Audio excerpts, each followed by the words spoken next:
안녕하십니까? 이화여자대학교 사범대학 부속초등학교 교사 한정진입니다. 오늘 5학년 교사의 AI IoT 적응기라는 제목을 제가 설정을 했는데 많은 분들이 인공지능과 관련된 그 교육 사례를 말씀해 주셨고 또 3일차에 걸쳐서 더 많은 이야기를 해주실 것 같아요. 그래서 저는 조금 개인적인 이야기 또 제가 겪었던 이야기들 그런 것들을 통해서 선생님들께 조금이라도 도움이 됐으면 하는 마음에서 조금 다른 시각으로 준비를 해봤습니다. 제목부터 의아하셨을 텐데요. 아까 말씀드린 것처럼 5학년 교사는 저에 대한 정체성에 대한 이야기입니다. 초임 시절에 한 7년 동안은 제가 5학년을 담당을 했었어요. 그래서 나는 뭐 어쩔 수 없는 5학년 교사구나. 그리고 심지어 운동할 때 제 배번이 53번이거든요. 지금도 5학년 3반을 꽤 많이 해서 그랬었습니다. 그런데 어느새 좀 노땅이라고 얘기할 수 있는 50줄 교사가 되어 있더라고요. 네, 그래서 그렇게 정해봤고 그 오른쪽 그림을 보시면은 필름 카메라죠. 그 필름 카메라 좀 오래된 느낌이 나죠. 그리고 어느새 이제 주민번호 앞자리도 6으로 시작하는 그런 오래된 교사가 되었기 때문에 그렇게 정해봤고요. 새로운 물결을 적응하는데 좀 시간이 걸리더라고요, 어느새. 그리고 모르는 것도 굉장히 많고 또 작년에 코로나로 인해서 굉장히 비교적 저는 더 힘들었습니다. 젊은 선생님들이 굉장히 앞으로 더 약진하시고 많은 역할을 해주시는데 그럴수록 저는 슬그머니 뒤로 물러서게 되고 이제 점점 물러날 때가 됐구나라는 생각을 작년에 좀 많이 하게 됐어요.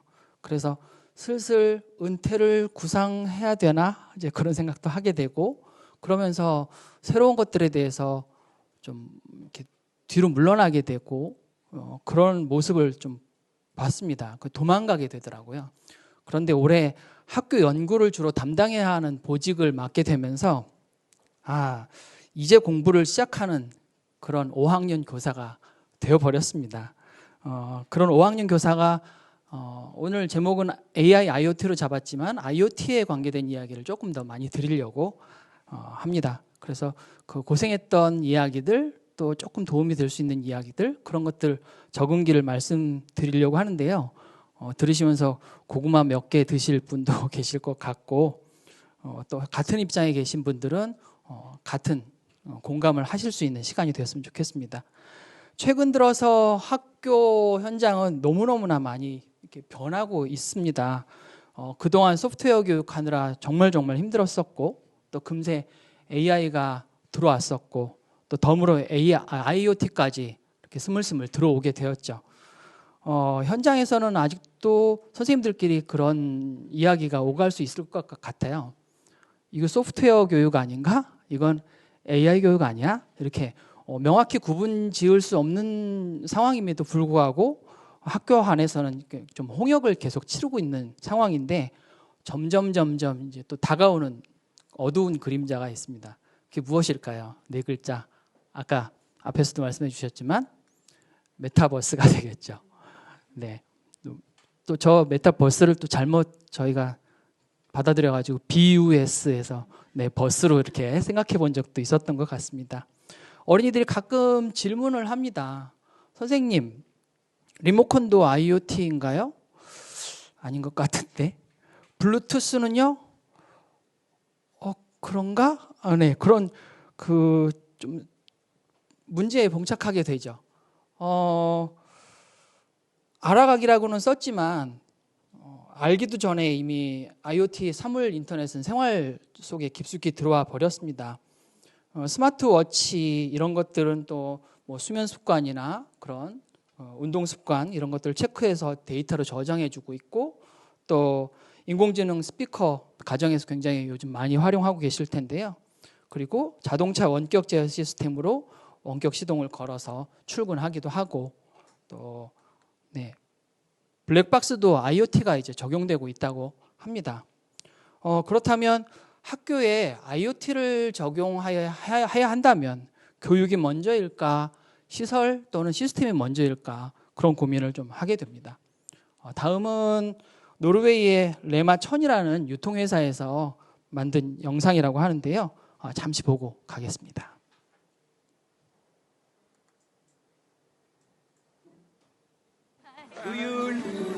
Lights. Lights on. Snow. Snow. Go. Go. Open door. Face recognized. Door open.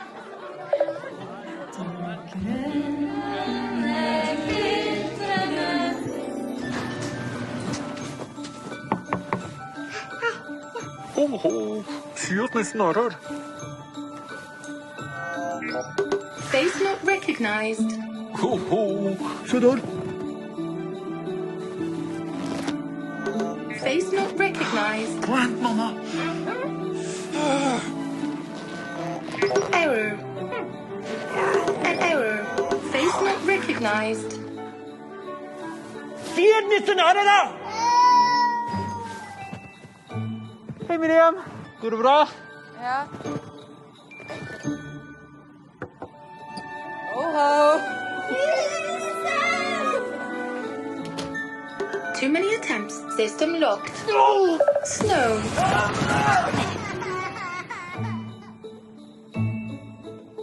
Ho.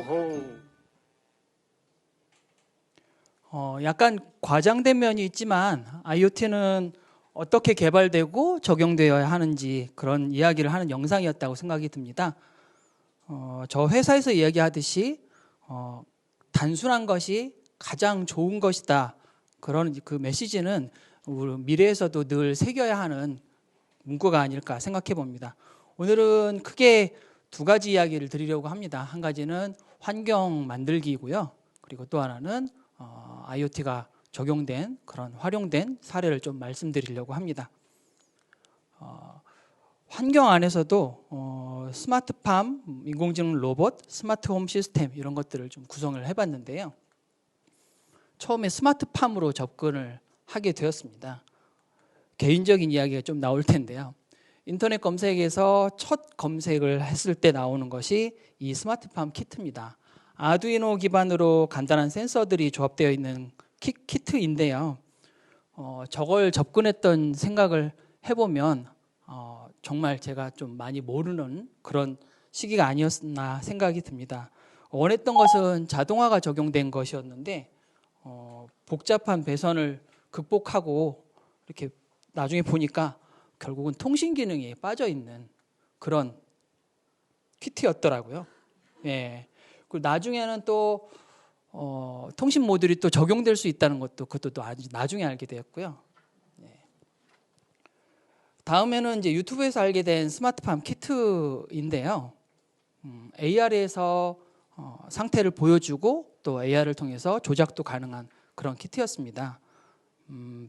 야심차게 키트 부품을 일일이 다 구매해서 조립해 보고자 하는 의욕도 보였었고요. 그런데 블루투스 통신으로 온도, 습도, 또 물주기 이런 것들이 다 가능했지만 잘 가다가 AR을 실현하는 과정에서 또 문제가 생기게 됩니다. 그 보시면 여기 유니티라는 프로그램이 있는데 굉장히 복잡하고 엄청나게 무겁더라고요. 그 문제는 이제 따라하기도 만만치 않았지만 결국은 AR을 구현하는 과정 중에서 포기하고 말았습니다. 그래서 사진을 이제 보시면 지금도 저렇게 제 책상 밑에 덩그러니 놓여져 있는데 여기서 5학년 교사의 비애가 보이실 것 같습니다. 결국 이제 세 번째 키트로 넘어갑니다. 세 번째 키트 시도에서는 좀 더 가격도 나가는 제품을 구매했고요. 키트는 키트일 뿐이라서 여러 가지 보완해야 될 점이 있습니다. 뭐 습도 센서가 부식이 된다든지, 그 다음에 수중 모터 펌프에 흙이 막 들어가는 현상도 보이고, 또 온도 측정 센서가 부스 밖에 있어서 정확한 측정은 되지는 않았었습니다. 하지만 전형적인 스마트팜을 체험해 볼 수 있는 키트라고 얘기할 수 있는 부분은 IoT 서버를 제공해 주고요.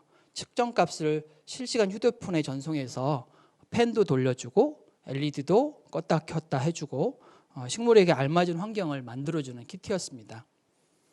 아두이노 스케치로 설정값을 달리해주면 약간의 자동화도 가능한 것을 확인할 수 있었습니다. 두 개의 키트를 나란히 놓고 있는데요. 하나는 관찰용이고요.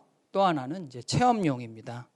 구분을 해놓은 이유는 체험용에서 저 스마트폰을 들고 학교 내 어디서든 원격으로 뭐 펜과 LED를 이렇게 조작할 수 있게 그렇게 체험용으로 두었고요.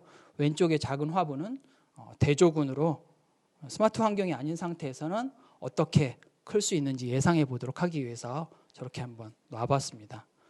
또 한 가지는 교장님께서 오랫동안 관심을 가지고 계셨던 건데요. 자동 식물 재배기가 마침 학교 내 보이는 곳에 한 3군데 설치가 되었습니다.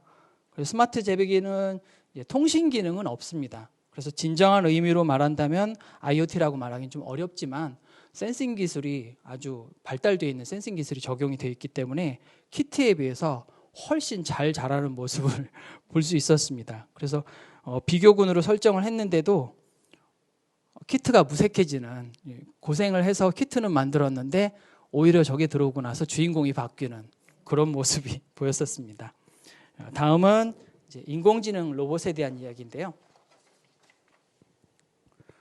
본교는 총 5대 인공지능 로봇을 활용하고 있습니다. 인공지능 플랫폼 클로바를 기반으로 대화도 가능하고 또 감정까지 표현하는 로봇이고요. 앱과 연동하면 기본적인 촬영, 또 녹음, 또 코딩도 가능하다고 합니다.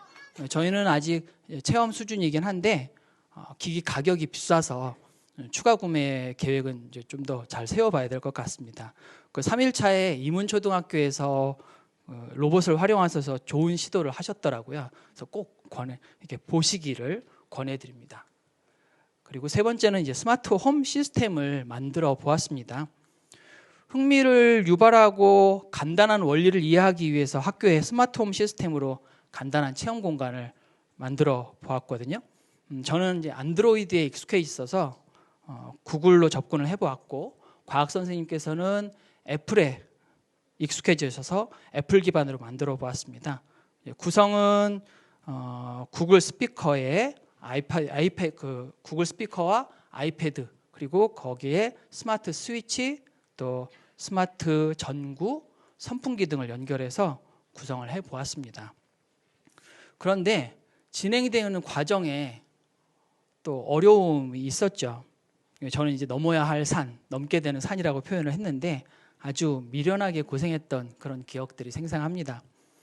아직 시도를 안 하신 학교가 계시다면, 선생님들이 계시다면 고생을 덜 하시기를 바라는 마음이고요. 더 좋은 정보, 또 보다 정확한 정보가 있으면 꼭 알려주시면 감사하겠습니다. 제가 가장 힘들게 겪었던 문제는 와이파이하고 계정 문제였습니다. 이 슬라이드의 대표 문구를 이렇게 와이파이가 사람 잡네라고 하려다가 이건 좀 수정을 했었는데요. 겪었던 어려움, 첫 번째 와이파이에서 겪었던 어려움은 저 스마트팜 키트에서 와이파이 연결이 되지 않았었습니다. 그래서 이제 저것도 결국은 선생님 현장에서도 많이 겪으셨었던 문제이셨을 것 같은데, 개인 테더링이나 또는 에그를 쓰는 경우도 있었죠. 그리고 인공지능 로봇 같은 경우에도 와이파이 연결이 안 되었습니다. 그래서 역시 개인 테더링으로 시도를 하다가 제조사의 도움을 받아서 이 바이저라는 미러링 프로그램이라고 합니다. 평생 처음 본 프로그램인데 이걸 통해서 어쨌든 와이파이를 동기화하는 데 성공은 했었습니다. 그리고 세 번째 말씀드린 스피커를 연결하는 데 있어서 또 연결이 불발되는 모습이 보여서 결국은 SOS를 연구정보원에 요청을 하게 되었던 거죠. 여기서 이제 알게 된 사실은 아이디 비밀번호가 필요한 보안이 강화된 2단계 인증 방식에서 걸린다는 걸 이제 알게 된 거예요. 학교에는 2단계 인증 방식이 아닌 신호가 가능하다는 것도 이제 그때 알게 되었습니다. 2018년부터 무선 AP 보급 사업이 시작되었고, 또 코로나19로 작년에 대량 보급이 되었고, 올해 추가로 보급이 되었다고 얘기를 들었는데요. 학교마다 뭐 기기며 여러 가지 상황이 다 다른 문제가 있던 거를 이제 나중에 확인하게 되었고요. 현재 대부분 학교에서는 아마 3가지 또는 4가지 정도의 무선망 신호가 있을 텐데요. 저 이름은 학교마다 설정 값이 다를 수 있으니까 뭐 절대적이는 않습니다. 그렇지만 분류를 한다고 한다면 무선망 구축의 시기에 따라서 달라질 수도 있고, 가장 중요한 것은 이 인증 방식의 문제라는 거죠.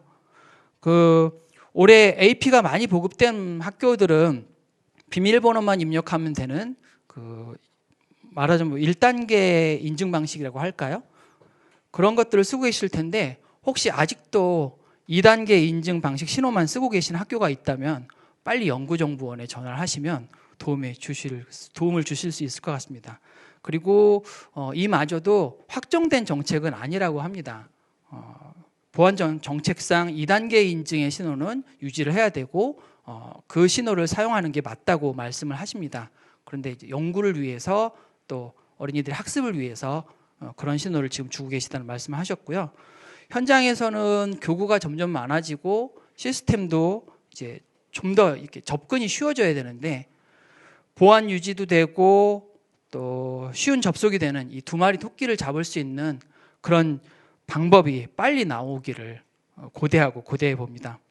혹시 이런 어려움 때문에 스쿨렛이 아닌 외부망 이용을 하시는 학교가 있다면 아실 겁니다. 보안 대책이 꼭 필요하다는 것이고요. 또 와이파이가 고생이었다면 이번에 이제 계정 문제입니다. 많은 학교들이 작년부터 구글 워크스페이스 계정을 사용하기 시작하셨을 텐데요. 학교 내 시스템을 만들려다 보니까 고지식하게 저도 구글 워크스페이스 계정으로 아이디를 개설하고 또 실패하는 일을 또 겪게 됩니다. 혹시나 해서 일반 구글 계정으로 접속했더니 아주 잘 되는 겁니다. 문제없이. 왜 그랬을까요? 정답은 구글 워크스페이스 교육용의 경우는 만 18세를 적용하기 때문에 만 18세 미만 사용자에게는 많은 설정들이 막혀 있다고 합니다. 그래서 결국 도움말을 겨우겨우 참고해서 관리 콘솔에, 저 이제 관리자가 아니기 때문에 관리 콘솔을 접속할 일이 없었는데 그 덕에 관리 콘솔도 좀 배우게 되고요. 관리 콘솔에서 설정 변경이 가능함을 알게 되었습니다. 일반 구글 계정은 지금 뭐 전화번호나 이런 것들을 요구하지 않기 때문에 그런 방법을 시도하시는 것도 방법이겠고요. 그래도 저처럼 이렇게 고지식하게 학교 계정을 쓰겠다 하면 이제 이런 설정을 제가 고생한 이야기입니다. 그래서 관리 계정으로 들어가셔서 관리 콘솔 요 단계대로 이렇게 접근하시면, 여기에 이제 실수를 하시면 안 되는 부분들이 조직에서 교사를 꼭 선택을 하셔야 되는 것들인 거죠. 18세 미만 적용이 되어야 되는 거기 때문에 어린이들에게는 일단 학교 내에 논의를 해야 되는 거고요. 교사에게는 이런 권한을 좀 줘야 이런 설정하는 데 어려움이 없는 걸 좀 알게 되었습니다. 그래서 이런 부분을 알려드리고 싶었습니다. 그리고 말씀드린 계정 문제도 다 해결했다고 생각을 했는데, 또 다시 마지막 단계에서 구글 어시스턴트 연결이 안 되는 점이 있었습니다. 이런 메시지도 뜨고요. 어차피 대표 계정으로 만들었을 때는 개인정보가 들어있지 않기 때문에 이런 부분은 포기하고 갔는데, 마지막에 AP 격리라는 이야기가 나오는 걸 발견했습니다. 여기서도 결국은 구글 어시스턴트가 작동을 안 했고요. 그래서 또 누구를 괴롭혔을까요? 연구정보원의 주무관님께 또 전화를 드려서 주무관님 찬스를 썼고요. 굉장히 친절하게 응대해 주십니다. 각 학교마다 학교 계획 사업 시기가 이렇게 달라서 AP 제조사가 다른 겁니다. 지금 현재 뭐 삼성, 시스코 여러 가지 기기가 들어가 있다고 하는데, 저희 같은 경우에는 이제 이 AP 기기에 들어와 있거든요. HP사의 아루바가 들어와 있는데, 이 아루바 같은 경우에는 기본값이 기기 장비 간 통신 연결을 기본적으로 막아놨다고 합니다. 보통 이제 디폴트 값이라는 표현을 쓰시던데, 제조사마다 디폴트 값이 다 달라서 어느 학교는 이런 어려움이 없으셨을 수도 있고, 또 저희처럼 아루바를 쓰시는 학교는 이런 어려움을 이제 겪으실 수도 있는 거죠. 그래서 그런 요청을 드렸고 다행히 지난주에 무선망 또 점검을 해주셨잖아요. 그 타이밍이 맞아서 그런 부분을 해결해 주셔서 지금은 연결이 잘 되는 걸로 알고 있습니다. 결론은 이제 그만큼 저처럼 모르는 사람은 연구 하나에도 어려움이 있는데 이런 기기나 네트워크 문제가 생기면 네, 멘탈에 완전히 문제가 생긴다는 거죠. 네. 그리고 한 가지 더 말씀드릴 게 이 부분입니다. 원고에는 없는데요.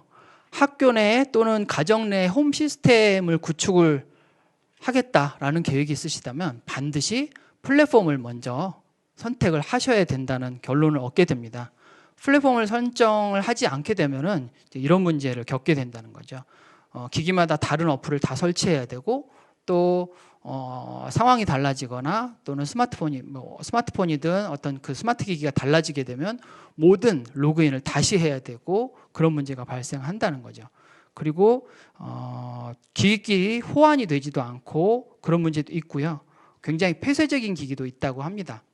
그리고 보시면 통신사 플랫폼은 아무래도 일정 기간 동안 계속 유지비나 사용료가 발생을 하고 또 통신사 같은 경우에는 또 역시 폐쇄적인 경우가 있죠.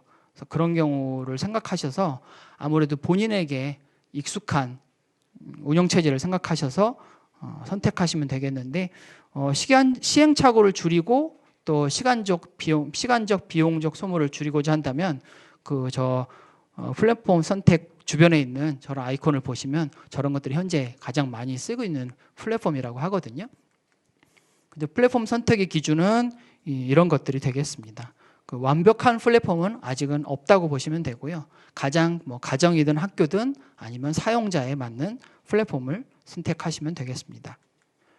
다음은 이제 활용 사례에 대해서 좀 말씀을 드리겠습니다. 6학년 과학 수업에서의 활용 사례인데요. 영상을 이렇게 틀면서 설명드리겠습니다. 6학년 에너지 생활 단원인데요. 에너지의 효율적 이용에서 전자제품을 작동시키기 위해서 이미지, 음성 인식 기술을 탐구하고 또 이걸 이제 나만의 AI 선풍기 만들기로 확장하여 진행을 해봤습니다. 전등과 선풍기를 음성으로 작동하는 체험을 먼저 하면서 동기 유발을 했고요. 머신러닝 포 퀴즈에서 기계학습도 알아보고 또 스크래치와 연결해서 기계학습 모델을 활용한 프로그래밍 그런 것들을 이제 진행을 했습니다. 또 영상을 보면서 계속 진행하겠습니다.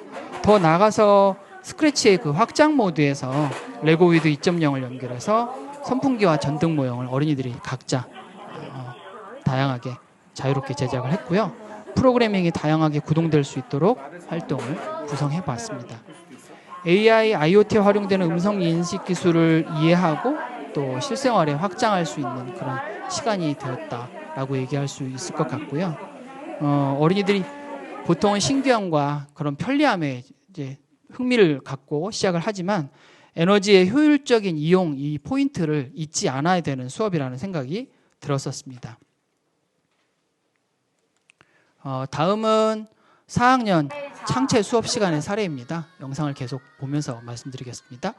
럭스로버 모디라는 교구를 활용해서 여러 가지 센서를 체험하고 무선 통신으로 로봇을 제어하는 활동을 해보았습니다. 지금 보시는 영상은 이제 소리에 따라 가는 자동차인데요. 소리가 아니라 거의 소음 인식 수준이 되는데 이건 이제 자연어 처리 방식이 아니라 소리의 파형을 분류하는 방식이랍니다. 그래서 어린이들이 소리를 더 크게 낼수록 자동차가 빨리 가게 되는 거죠. 그래서 이 수업은 굉장히 아주 소란스러운 수업이지만 아주 자연스러운 수업이라고 볼 수 있습니다. 그리고 다음은 6학년 창체 동아리 수업 시간의 사례인데요. 야구를 굉장히 좋아하는 어린이가 선수들 데이터를 입력시키고 또 기계학습을 시켜서 AI 모델을 이제 만듭니다. 그것을 인공지능 스피커에 적용시키는 활동이 되겠습니다. 이정훈 선수는 키움 히어로즈 외야수이고 키움 히어로즈의 주축 선수입니다. 넘어가겠습니다. 예, 요것도 영상 같이 보면서 진행하겠습니다. 앞서 말씀드린 인공지능 로봇 활용인데요. 저희는 전학급 대상으로 순환하면서 아까 5대밖에 안 된다고 말씀을 드렸잖아요. 더 많으면 좋겠지만 학급별로 다 순환하면서 체험하도록 하고 있고요. 저학년의 경우 친구처럼 놀이 시간에 활용하고 있는데 학년이 올라갈수록 조금씩 생활과 수업 중에 활용하려고 노력을 하고 있고 그쪽에 초점을 두고 운영하려고 합니다. 중국어로 번역하는 것까지만 가능해요. 영어는 한국어로 못 바꾼다. 헤이클로버 조금 더 영상 보실까요? 37,804달러면 미국 한국 돈으로 얼마? 7,800달러는 대한민국 원화로 사. 마지막 영상이 좀 재밌었습니다. 다른 것도 재밌었지만.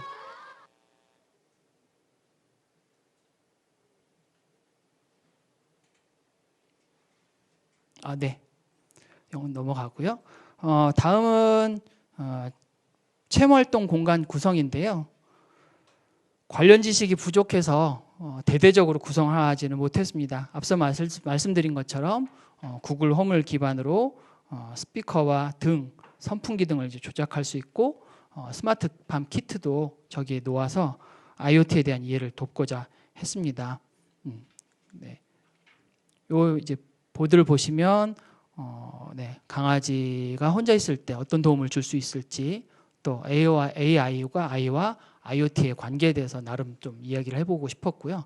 스마트팜이나 생각해볼 거리들 이런 것들도 조금 같이 구성을 해봤습니다.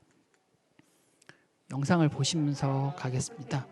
자유롭게 활용을 하려면 이제 기계가 남아날 것 같지 않아서요. 정해진 시간에 원하는 어린이들을 모아서 간단한 수업과 체험을 진행하고 있습니다.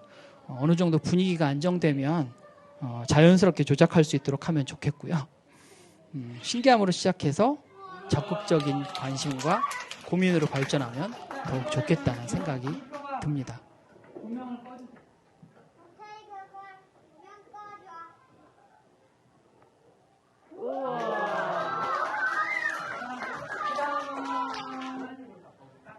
오늘도 고학년 어린이들, 4학년 어린이들하고 조금 체험을 하고 왔는데 4학년서부터는 약간 통제가 안 되더라고요. 네, 그래서 고민을 계속 안고 있습니다. 오, 켜졌다 마음에. 네, 넘어가겠습니다. 학교 내에서의 이 IoT 자동화 시스템이 어떻게 적용될 수 있을까 다들 상상을 많이 해보셨을 겁니다. 만약에 어린이들이 수업 중에 존다 했을 때는 조는 원인이 여러 가지 있겠지만 이산화탄소가 굉장히 과하다 이럴 때 또 졸 수도 있잖아요.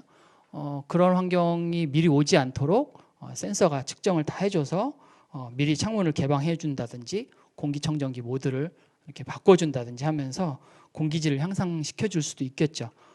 그런다고 조는 어린이가 줄어든다 이렇게 확실히 말할 수는 없겠지만 이제 학습에 도움이 되는 것들인 거죠. 그리고 에너지 절약 차원에서 보면 이제 저희는 하루가 굉장히 바쁘잖아요. 그러다 보니 교실 불을 못 끄고 다닐 때도 많은데 또 그런 에너지 절약 차원 그런 면에서도 충분히 앞으로 이 시스템이 현장에서 도움이 되지 않을까 생각을 한번 해보았습니다. 그리고 생활 주변에 굉장히 깊숙이 들어와 있는 이 IoT 환경을 좀 생각을 해보는데요. 꽤 많은 기업들이 보면 편리성에만 초점을 두고 있습니다. 그렇죠? 편리성에 초점을 두고 홍보하고 마케팅으로 활용을 하는데 지금 시대가 요구하는 것은 편리함도 있겠지만 보다 중요한 건 이 안정과 또 지속 가능한 에너지 절약 이런 것들이 아닌가 생각을 해봅니다. 편리함에 대한 의미를 다시 한번 생각을 해보는데요. 그저 편리함이 아니라 우리의 안전을 지켜주는 것들인 거죠. 또 에너지를 이렇게 보존해 줄 수 있는 이런 것들이 편리함이 아닌가 그런 고민을 하게 되었고요. 최근에 또 며칠 전에 마침 이런 기사가 떴더라고요. 여기 보시면 굉장히 무서운 이런 모습도 보여지고 있고요. 그만큼 이제 보안은 중요하게 한 일이겠죠. 2022 개정교육 과정에도 이제 큰 부분을 차지하면서 자리매김하게 될 텐데요. IoT를 포함한 AI 교육의 방향성 한번 고민을 해봤습니다. 선생님들께서 현장에서 너무너무 잘해주고 계신데 체험하고 또 올바르게 누리는 교육 이런 것들도 필요하지만 발전적으로 고민하는 제가 이제 저렇게 용어를 썼지만 그런 것들을 좀 더 많이 제공해 주는 것이 좋겠다, 중요하겠다라는 생각이 들었습니다. 윤리교육이라고 할 수 있는 그 내용이라고 본다면 이런 것들이 있겠죠. 보안이 전제되지 않는다면 더 무서운 세계가 다가올 수 있다는 건 아주 분명한 일이니까요. 그 제가 아까 꾸몄던 그 보드 내용 안에서도 AI, IoT에 대한 고민들, 또 스마트팜 이런 고민들도 같이 생각해 보자고 제안을 좀 하고 있고요. 뭐 노동력 감소 문제가 해결될 수도 있겠지만 그 천년, 수만 년 동안 자연의 에너지를 그대로 받고 생태계가 유지되어 왔고 그 안에서 살아남고 우리 인간을 같이 이렇게 버텨가면서 자라온 것을 그대로 받아들이는 것은 또 중요한 문제는 아닌가 이런 생각도 같이 해보면 어떨까 하는 그런 생각을 해봤습니다. AI, IoT는 내가 편리한 세상이 아니라 다 같이 안전하고 보다 안전하고 또 보다 배려하고 보다 지속 가능한 그런 세상으로 가야 하는 것이 우리 교육의 목표가 아닌가 그런 고민을 많이 하게 됩니다. 음악이 들리실지 모르겠는데요. 오늘 이 자리를 준비하는 첫 기획회의에서 장학사님께서 음악을 소개하자 이런 제안을 주셨는데 아쉽게도 그건 잘 안 돼서 저는 마지막 슬라이드의 배경으로 깔아봤습니다. 아시겠지만 고은님이 작사하시고 김민기님이 작곡하신 가을 편지라는 노래인데요.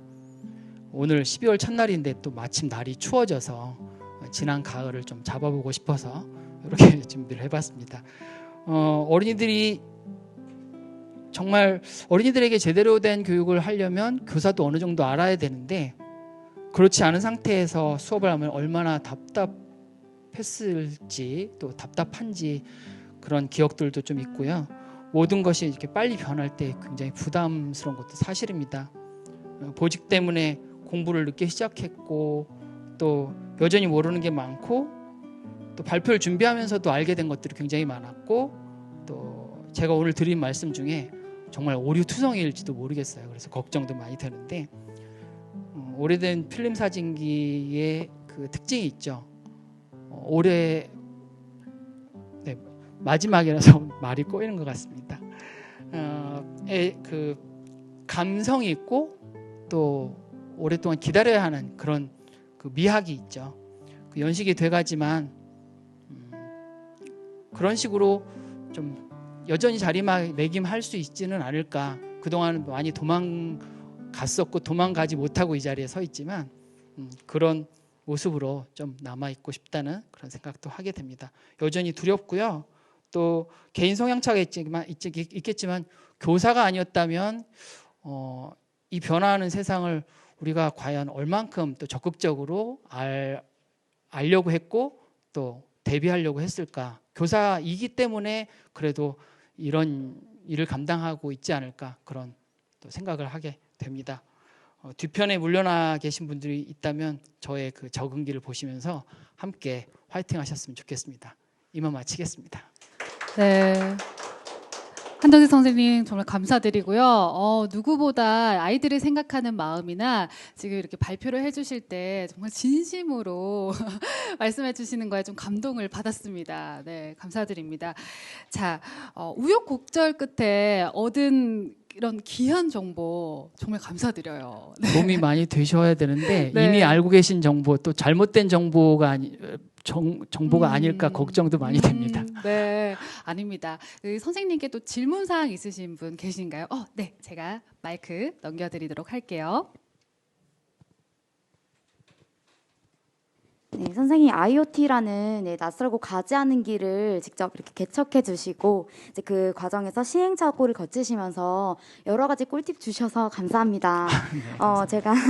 저희도 저희 동학년에서 소프트웨어 이제 메이커 교육을 해보려고 이제 키트를 구입하려고 했는데 제일 첫 번째로 부딪힌 난관이 예산 문제였어요. 그래서 혹시 선생님께서는 예산 확보를 어떻게 하시는지, 뭐 각종 교육 사업이라도 뭐 소개해 주실 것이 있으신지, 혹시 이 부분에서도 꿀팁 부탁드려도 될까요? 꿀팁이라고 말씀드리긴 그렇고요. 지금 이제 같이 강의를 맡아주신 분들도 내부 사정을 아시는 것 같아서 이렇게 같이 이렇게 공감해 주시는데, 사업을 굉장히 많이 해주시고 계시잖아요.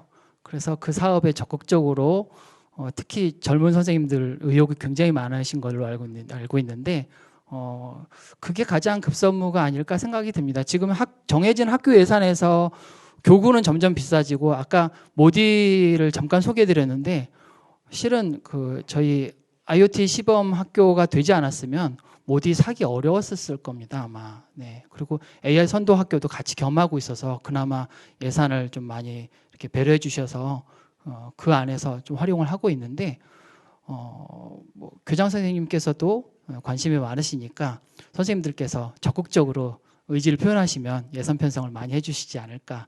네, 답변이 되었는지 모르겠습니다. 네, 답변이 되셨나요? 네, 선생님 광진초등학교라고 하셨나요? 네, 광진초등학교 선생님 감사합니다. 네, 선생님 정말 오늘 강의 너무 멋졌던 것 같고요. 특히나 우여곡절 끝에 여러 가지 이런 실험을 하시면서 서울특별시 교육청 정보연구원의 도움을 특히나 많이 받으셨어요. 네네. 네네. 그 부분에 대해서 한번 말씀 부탁드려요. 서울특별시 교육청 연구정보원님께. 네, 약속되지 않은 질문을 하셔서 굉장히 당황스럽습니다. 오늘 또 서울특별시 교육청에서 주관을 하고 있잖아요. 네네. 네, 한 말씀 부탁합니다. 연구정보원의 정보보호과입니다. 이 주무관님께서 이 방송을 보시면 저를 굉장히 원망하실 텐데, 네, 정보보호과에 제가 기억하기로 네, 함자를 좀 까먹었는데 정보보호과에 이렇게 보시면 딱 이렇게 한 분이 보입니다.